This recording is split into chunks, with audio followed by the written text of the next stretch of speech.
Hi, I'm in the sanctuary of the Pine Grove United Methodist Church. Give you a little overview of what worship in the sanctuary for the first time from March is going to look like. Going to be different. I want to start with a couple stories. There's a story during this pandemic, it's an anonymous story of a garbage man that noticed an elderly client was not putting out their garbage anymore. And they checked with the supervisor and they got the name, found out it was an elderly lady, and that they didn't have any food because their caregivers weren't coming anymore during the pandemic. And the garbage person took a list of what they needed in groceries, and she let them in the house, and of course she recognized them, and they filled up her refrigerator and her pantries, and she was just ecstatic that someone cared and that she had food to eat. Now here's the moral of the story, the Reader's Digest version, you might say. They said to the lady, "You have a family now." And one of the persons said, "Yeah, we really do miss worshiping in a church. And I know that it's different. But where is the church?" Well, the church is happening when a garbage man takes the time to find out why the elderly person was not putting out the garbage and makes a phone call and brings a bag of groceries and changes a life.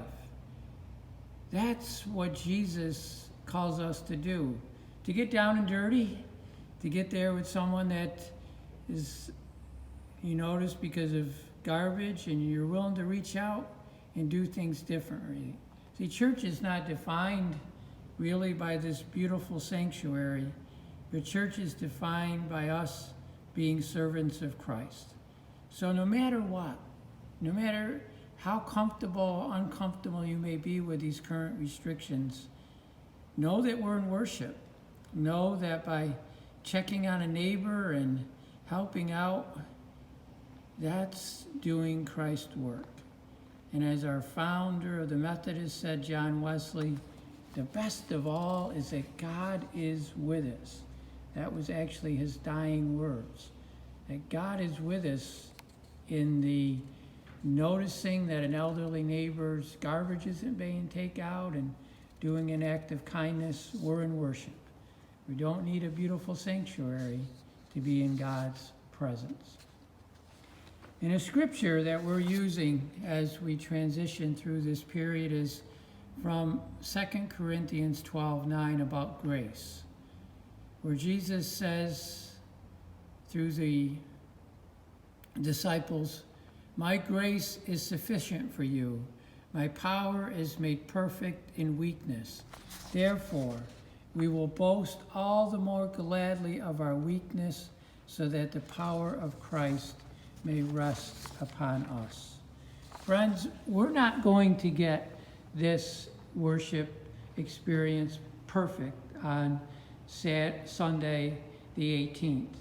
Where you see red on the end of the pews, that's the pews that we cannot sit in. So that gives us about 14 pews in this beautiful sanctuary in which to sit. You will enter through the front doors of the sanctuary off of Central Avenue and walk down the middle aisle that I am now walking the wrong way. You can see the marks for social distancing. If you need to use the bathroom or exit, you'll use the side aisles and go out the door that leads to the bathroom and either exit through what we call the east doors or the doors on the west side, the double glass doors. Mask will be required, and of course 6-foot social distancing. You can take off a mask according to New York State once you are seated. For singing, it requires 12 feet of social distancing, and currently we are requiring a mask to sing with 12 foot of social distancing. There will be a sign-in sheet in case we need to contact trace. We hope and pray that we do not. There will be folks here to guide you. There will be no hymnals or Bibles in the pews. The words for the hymns will be printed in a bulletin. It's different. There are things that we're doing to comply with New York State, things to keep everyone safe.